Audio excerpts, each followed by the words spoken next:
పట్టుకోండి madam. Okay ఓకేనా.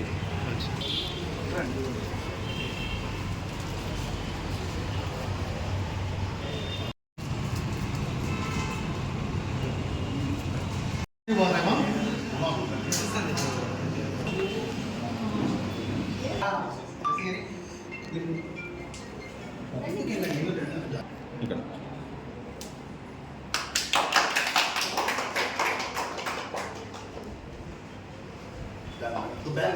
Banner వచ్చేసా బాబా.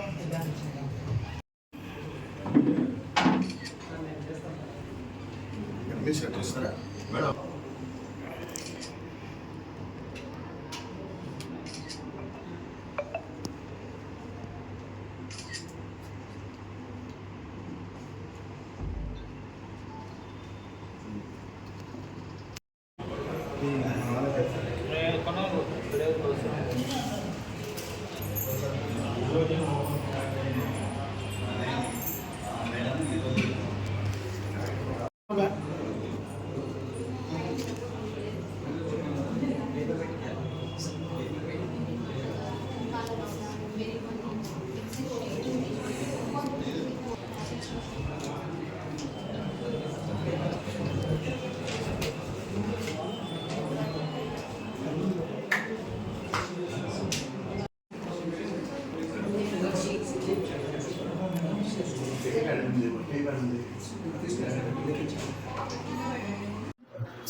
అందరికీ నమస్తే అండి.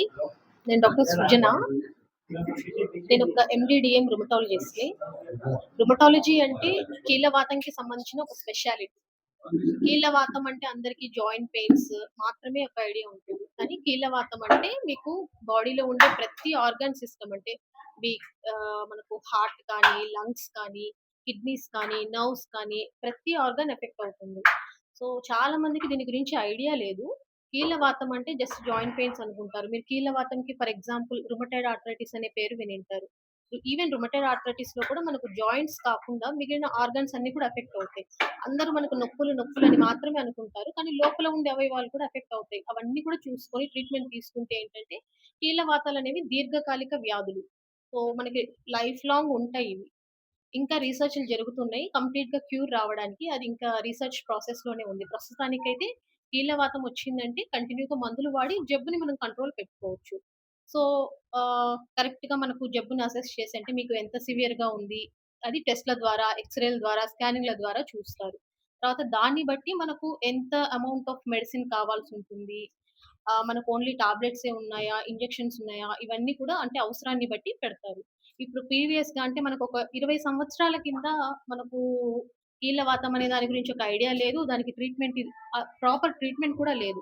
రీసెంట్‌గా జరిగిన రిసర్చెస్‌లో మనకు కొత్త కొత్త మెడిసిన్స్ బాగా పనిచేసే మెడిసిన్స్ అంటే పేషెంట్‌కి అసలు చూస్తేనే వీళ్ళకి ఇంకా జబ్బుందా అన్నట్లు కూడా ఉండే ఆహ్, ఆహ్, కంట్రోల్‌కొచ్చే డిసీజెస్ కూడా ఉన్నాయి మనకు. సో, బయోలాజిక్స్ అంటారు. మనకు కాస్ట్‌లీ ఇంజెక్షన్స్ ఉంటాయి. అవి కూడా మార్కెట్‌లోకి చాలా వచ్చాయి ఈ మధ్యలో.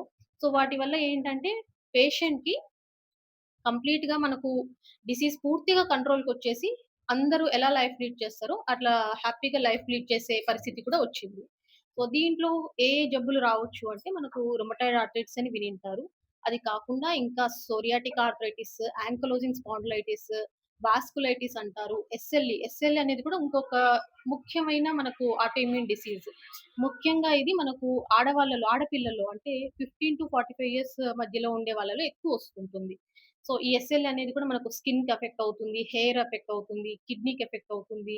సో, చాలా మందికి వీటి గురించి ఐడియా లేక అలా వదిలేస్తారు కూడా. కొంతమంది ఏంటంటే ఊరికే నొప్పులే కదా అని నొప్పుల టాబ్లెట్‌లేసుకొని అట్లా ఇంట్లో ఉంటారు. సో, దానివల్ల సైడ్ ఎఫెక్ట్‌లొచ్చి లాస్ట్ స్టేజెస్‌లో మా దగ్గరికొచ్చిన వాళ్ళు కూడా ఉన్నారు. సో, ఇప్పుడేంటంటే కీళ్ళవాతం అనేది అవగాహన పెంచడానికి అండ్ చాలా మంది కీళ్ళవాతంతో సఫర్ అవుతున్న వాళ్ళు కూడా ఎక్కడికెళ్ళాలో తెలియక, తెలుసుకున్న వాళ్ళు కొంతమంది హైదరాబాద్‌కెళ్ళడము, లేకపోతే చెన్నైకెళ్ళడము, అంత దూరం వెళ్ళేవాళ్ళు. తర్వాత ఒకసారి వెళ్తారు, 2 సార్లు వెళ్తారు. ఇంకా దూరమని అట్లా వదిలేసిన వాళ్ళు కూడా చాలా మందున్నారు. అట్లా వదిలేయడం వల్ల ఏమవుతుందంటే జాయింట్స్ డ్యామేజ్ అవ్వడము, డిసీజ్‌కి అంటే ఇంక మన డిసీజ్‌తోనే ఇట్లనే ఉండిపోవడం అలా జరుగుతుంది. అలా కాకుండా సో, ఇప్పటికి రుమటాలజిస్ట్‌లు చాలా తక్కువ మంది ఉన్నారు. కర్నూలు నుంచి ప్రొద్దుటూరుకి మేము వచ్చింది ఈ కీళ్ళవాతంతో సఫర్ అయ్యే వాళ్ళకి మంచి ట్రీట్మెంట్ ఇవ్వడానికి, అందుబాటులో ట్రీట్మెంట్ ఉండడానికి ఇప్పుడు ప్రొద్దుటూరుకి రావడం జరిగింది. ఎప్పుడెప్పుడు వస్తారు సార్? నేను ప్రతి నెల మూడో బుధవారం ప్రొద్దుటూరుకొస్తున్నాను. శ్రీ సాయి డయాగ్నోస్టిక్ సెంటర్ ప్రొద్దుటూరు. రుమటాలజీ చేసిన వాళ్ళలో మేడం ఒకరు. ఇండియాలో హార్డ్లీ చూస్తే ఒక 200 మంది ఉంటారు. డిఎం రుమటాలజీ అనే కోర్సే తక్కువ ఉంది ఇండియాలో అన్నమాట. సో మన కర్నూలు, అనంతపూరు, కడప, గద్వాల్, మహబూబ్ నగర్, రాజమండ్రి 7 జిల్లాలలో మేమున్న డిఎం చదివిన మేడం ఏకైక మేడం డిఎం. ఇక్కడ పొద్దుటూరులో మనం మెయిన్ రావడానికి కారణం ఏంటంటే చాలా మంది ఇక దూరం అనేసి డిసీజ్ వాళ్ళు భయపడి రావడం లేదు. అందుకోసం అనేసి మేమే ప్రజల దగ్గరకు వచ్చినాము. నేను ముఖ్యంగా మీడియా సమక్షంలో చెప్పడం ఏంటంటే మెడికవర్ అంటే మీడియా, మీడియా అంటే మెడికవర్. మెడికవర్ తరపున మేడంని ఇక్కడ శ్రీ సాయి డయాగ్నోస్టిక్ పొద్దుటూరులో కూర్చోబెడుతున్నాం కాబట్టి ఇక మేము దగ్గరికి రావడం వల్ల అందరూ డిసీజ్ ఉన్న వాళ్ళందరూ వచ్చి మేడం సర్వీసెస్ ఇట్లా చేసుకోమని కోరుతున్నాం. సార్ ఓటు అందరికీ నమస్కారం అండి. నేను doctor Vishwakumar, neuro surgeon, consultant in Medicover Kurnool. నేను కూడా రెగ్యులర్‌గా ఇక్కడ ప్రొద్దుటూరులో ఓఆర్‌సీకి వస్తున్నాను. ఎవరీ మంత్ సెకండ్ ట్యూస్‌డే వస్తాను, మంగళవారం. ఏమవుతుందంటే యూజువల్‌గా మన న్యూరో సర్జరీకి, రొమటాలజీకి ఎట్లా కనెక్షన్ ఉంటది అంటే మోస్ట్ ఆఫ్ ద పేషెంట్స్ ఏమొస్తారు, బ్యాక్ పెయిన్ వాళ్ళు వస్తారు. బ్యాక్ పెయిన్ వాళ్ళు ఏమనుకుంటున్నారంటే డిస్క్ పెయిన్ అయింది నాకే, ఆపరేషన్ చేయాలి అలాంటిది అనుకుంటుంటారు. మోస్ట్ ఆఫ్ ద టైమ్స్ అది డిస్క్ పెయిన్ కాకుండా ఉండొచ్చు. బ్యాక్ పెయిన్ మేబీ సాక్రోయిలియటిస్ అలాంటి డిసీజెస్ ఉంటాయి. అది మనకి తెలవకుండా ఏమో డిస్క్ అనేది అనుకుంటాము, లేదా మెడిసిన్స్ ఇస్తుంటాం, పెయిన్ కిల్లర్స్ ఇస్తుంటాం. సమ్ టైమ్స్ పేషెంట్స్ వచ్చిన తర్వాత వీ నీడ్ క్రాస్ కన్సల్టేషన్. అంతే ఆమెకు రొమటాలజిస్ట్‌ని కలిసి టెస్ట్‌లు చేయించుకోవాల్సొస్తది, ట్రీట్మెంట్ ఇవ్వాల్సొస్తది. అలాంటప్పుడు మీరు అగైన్ మేము చెప్పాల్సొస్తది. మీరు ఇక్కడ నేను చూసినాను కానీ మీరు కర్నూలుకి రండి అని చెప్తే వాళ్ళనుకుంట ఐ మీన్ వాళ్ళకి ఇబ్బంది పడతారు. సో దీనివల్ల ఏమవుతుంది ఈళ్ళకి లేదు మన రొమటాలజిస్ట్ కూడా ఇక్కడికి వస్తున్నారంటే మన బ్యాక్ పెయిన్ చేసిన పేషెంట్స్‌కి రెఫరల్ పెట్టడానికి ఈజీ అవుతది. నేను న్యూరో సర్జన్ అయితే ఇలాంటి బ్యాక్ పెయిన్స్ ఇలాంటివి వస్తది. కాకుండా ఇంకా వేరే జనరల్ ఫిజిషియన్స్ ఉంటారు. వాళ్ళ దగ్గర పేషెంట్స్ పోతుంటారు. ఆర్థోపెడిషియన్స్ దగ్గర పోతారు. ఇక్కడ అందరూ ఉన్నారు ఆల్రెడీ కర్నూలు లోకల్‌లో. కానీ ఆ స్పెషాలిటీ వాళ్ళకి రొమటాలజీ కన్సల్టేషన్ అనేది కావాల్సొస్తది. ఫర్ దట్ దానికోసం మేడం వచ్చింది. ఇక్కడ చాలా హెల్ప్‌ఫుల్ అవుతది. Even for the doctors, treating డాక్టర్స్‌కి కూడా ఆన్సరబుల్ ఉంటారు. వాళ్ళు వేరే దగ్గర పంపించకుండా మన ఊర్లో వస్తున్నారు రొమటాలజిస్ట్ ఆ రోజు పంపించండి. ఇది చేయడానికి కోసం చాలా యూజ్‌ఫుల్ అవుతది. సో అందరూ ఈ ప్రజలు ఈ ఫెసిలిటీ సృజన మేడం ఇక్కడ వస్తున్నారు కాబట్టి ఆ ఫెసిలిటీని యూజ్ చేసుకోండి అని కోరుతున్నాను.